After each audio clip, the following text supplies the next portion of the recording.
আমার স্বামীকে 350-এর অধিক মিথ্যে রাজনৈতিক হয়রানিমূলক মামলা দেওয়া হয়েছে।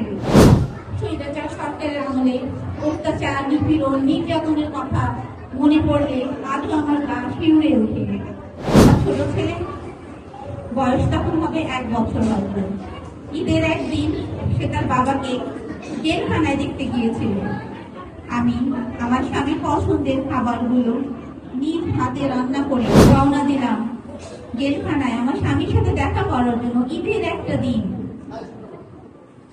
আমার বাচ্চারা অতি আগ্রহী যে কখন বাবাকে দেখবো, কখন বাবাকে ছুঁতে পারবো, কখন বাবার কোলে উঠতে পারবো। ওরা তো অনেক ছোট, ওদের নানা প্রশ্ন, যে প্রশ্নের কোনো উত্তর আমার কাছে নেই। রাস্তায় যাওয়ার পথে দেখলাম বিশাল একটা জ্যাম, রাস্তায় অঝোরে বৃষ্টি, ঝড়। বৃষ্টির মধ্যে আমি আমার সন্তানকে নিয়ে আমার স্বামীর জন্য খাবার নিয়ে রওনা দিলাম। জেলখানে কারা ফটকের সামনে ঘন্টার পর ঘন্টা আমাদেরকে দাঁড় করিয়ে রাখা হয়েছে। এই বৃষ্টিতে কখনো খাবারের ব্যাগটা যেন ভিজে না যায়, কখনো আমার বাচ্চারা তারা যেন ভিজে না যায়।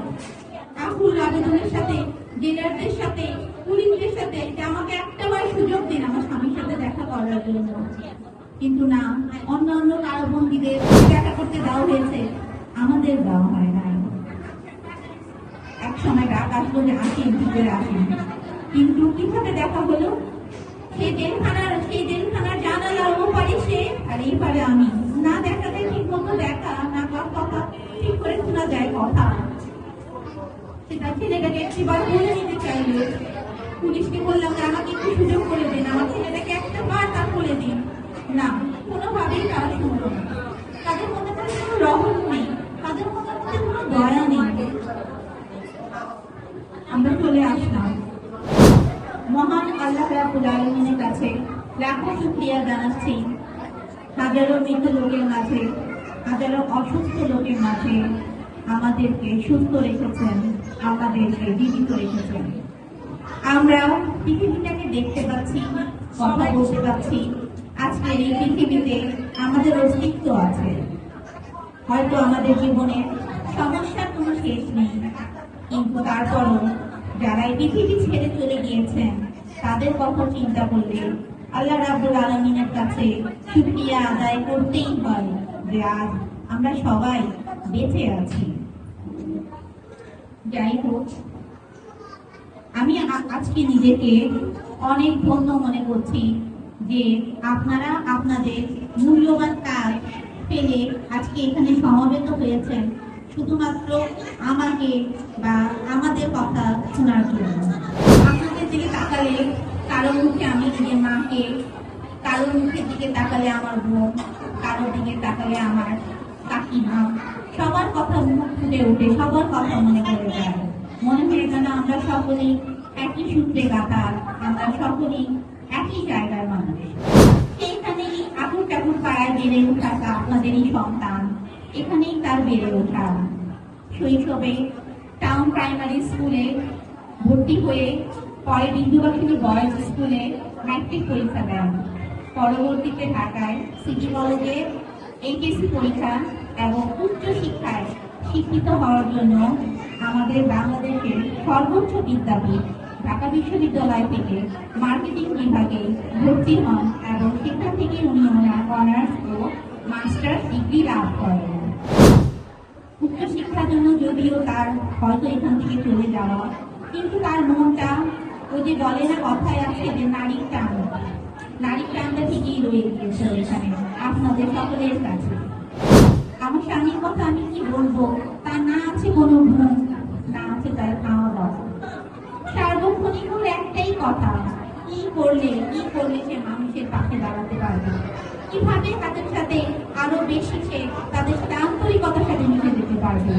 দিনের যে অভিজ্ঞতা, তার রাজনৈতিক অভিজ্ঞতা, এত কিছু থাকার পরেও সে এখানে এসে যেন নিজেকে একেবারে শূন্য থেকে শুরু করেছে, যেটা আমি আপনাদের সকলকে বুঝিয়ে বলতে পারবো না। স্বৈরাচার সরকারের আমলে অত্যাচার, নিপীড়ন, নির্যাতনের কথা মনে পড়লে আজও আমার গা শিউরে ওঠে। কতই না জীবন, কতই না প্রাণ, কতই না মায়ের ঘুম খালি হয়েছে, সীমাহীন যা বলে হয়তো আজকে এখানে শেষ করা যাবে না।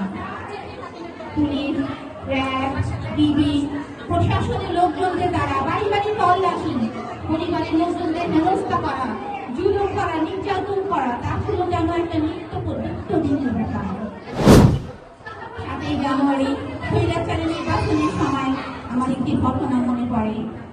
28শে অক্টোবর বিএনপির এক কর্মসূচি করতে গিয়ে পালন করতে গিয়ে আমার স্বামী পুলিশের গুলি দ্বারা আহত হয়েছিলেন, যার স্প্রিন্টার এখনো তার শরীরে রয়ে গিয়েছে।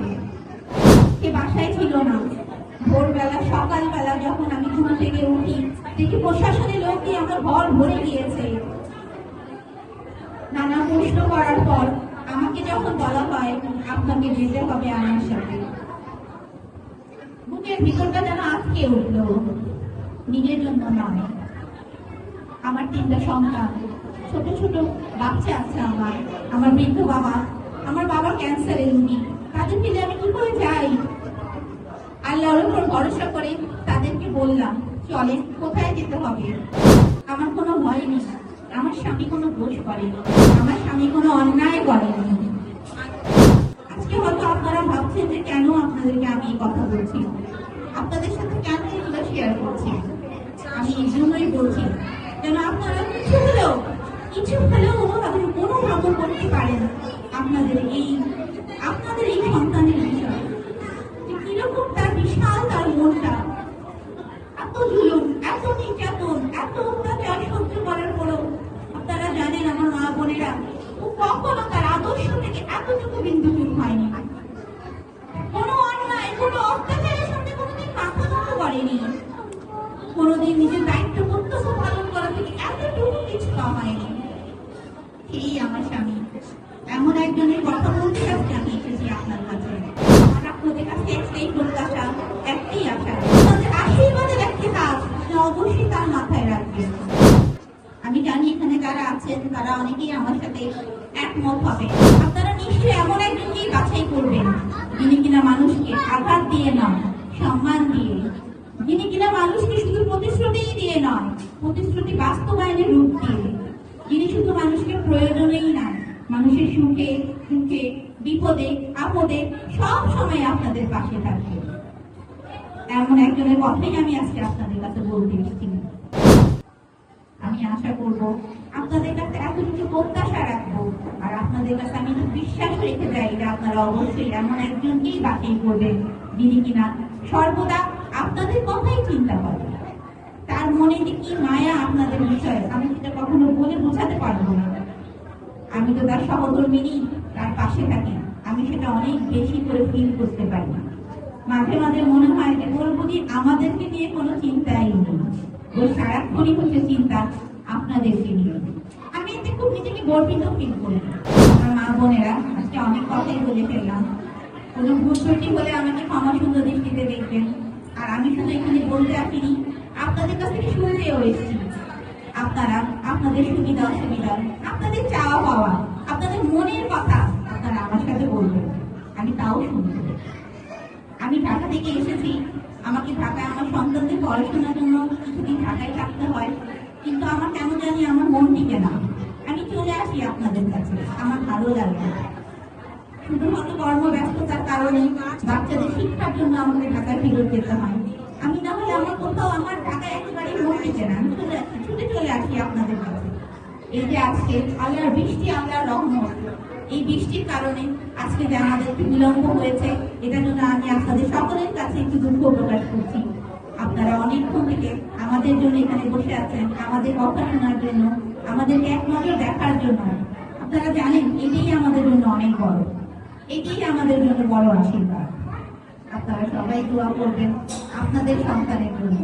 ও এমন একজন মানুষ, সে যেন আপনাদের পাশে দাঁড়িয়ে থাকে, আপনাদের জন্যই সে কাজ করতে চায়, কিন্তু সেটা সে একা পারবে না। তাকে দরকার আপনাদের ভোট, তার দরকার। আপনারা তার মাথায় আশীর্বাদে হাতটুকু রাখবেন, তার জন্য দোয়া করবেন। এই আশা, এই প্রত্যাশা ব্যক্ত করে আমি আমার বক্তব্য এখানেই শেষ করছি। ভালো থাকবেন সবাই, দোয়া করবেন আমাদের জন্য। আসসালামু আলাইকুম।